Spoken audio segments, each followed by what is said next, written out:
All right, if the pajamas look familiar, it's because this is I just did a bunch of videos all in tandem because I had to get them done. Because I've gone on and read more books since these books, and like these are like quickly fading into my distant memories. So I want to get my opinion on them out there before there's no evidence that I ever, to me, read these books at all. All right, so last year I read The Starless Sea, and I received either on loan or as gifts several copies of The Night Circus, and I read one. Thanks, Pam. Also, thanks, Molly. I still have your copy is here and it is safe. Come to my house and I'll give it back to you, and I'll give you lasagna. That is only an invitation to Molly, not the rest of you fuckers on the internet. Do not come to my house. I will stand my ground at you. All right.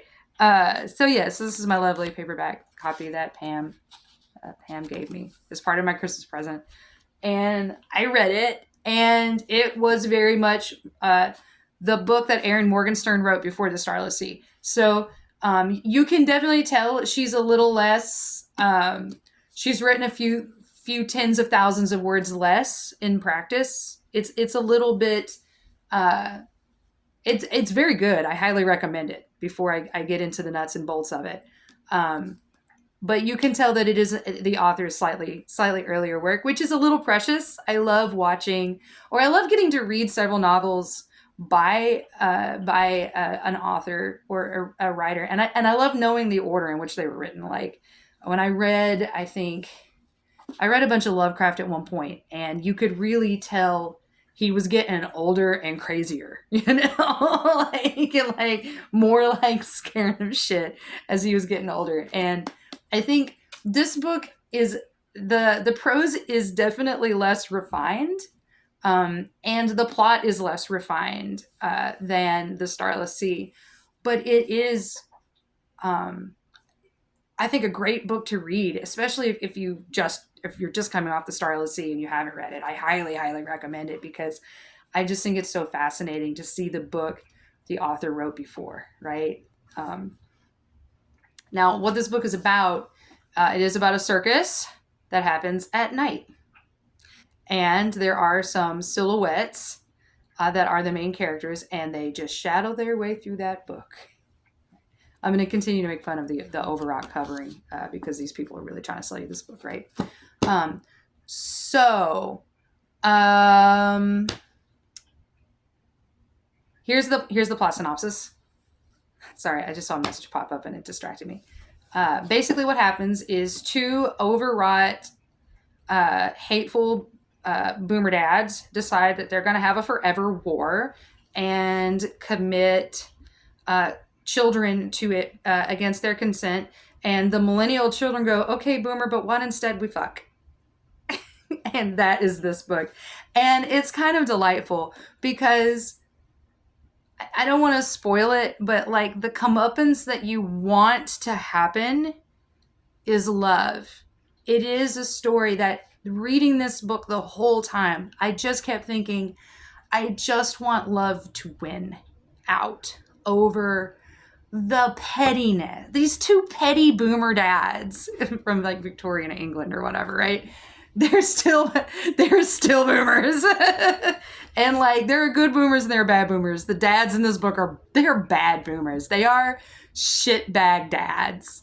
They're shitbag dads.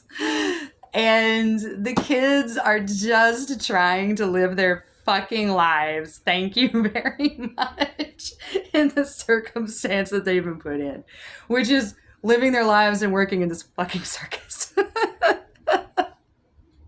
So, I don't know. It's a book of vibes. If you love vibes, and I said this about The Starless Sea too, this book is a vibe check. So if you are the girl from Black Number One,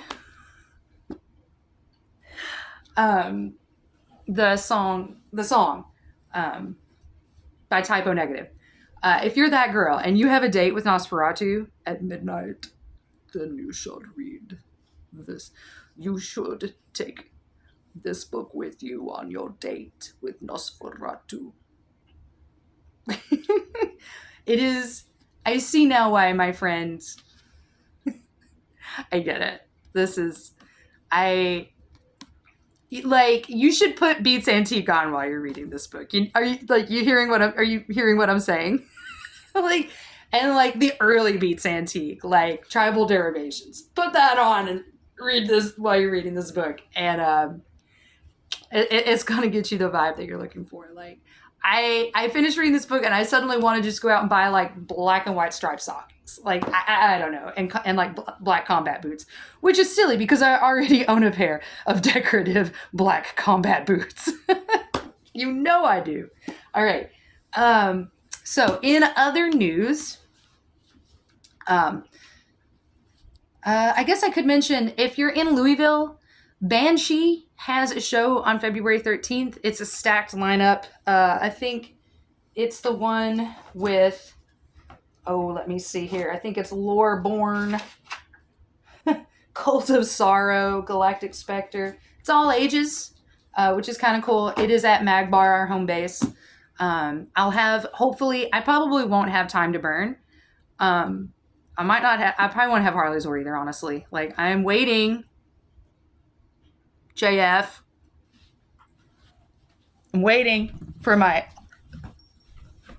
author copies, JF, but the author copies of Harley's War. Could you get those to me?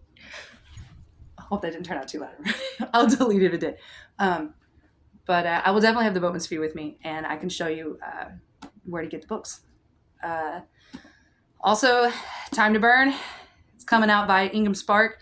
Boatman's Fee is out on bookshop.org. Definitely check out bookshop.org. That's where my indie published books are. The canon publishing books are all on Amazon, nice and normal, nice and easy. Some of those, if you like the Fae Wars series, some of those books are an audiobook too, and that's something that Bookshop doesn't do.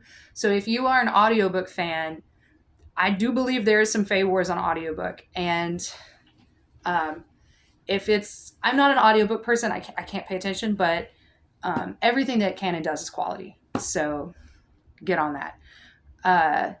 And then hopefully I have a manuscript. I have submitted River City Savior, or Waking the Water Horse. It's book 1 with Celine, which is the Romantasy sister press, brother press, sister, brother, uncle press of I'm from Kentucky. I'm allowed to make that joke.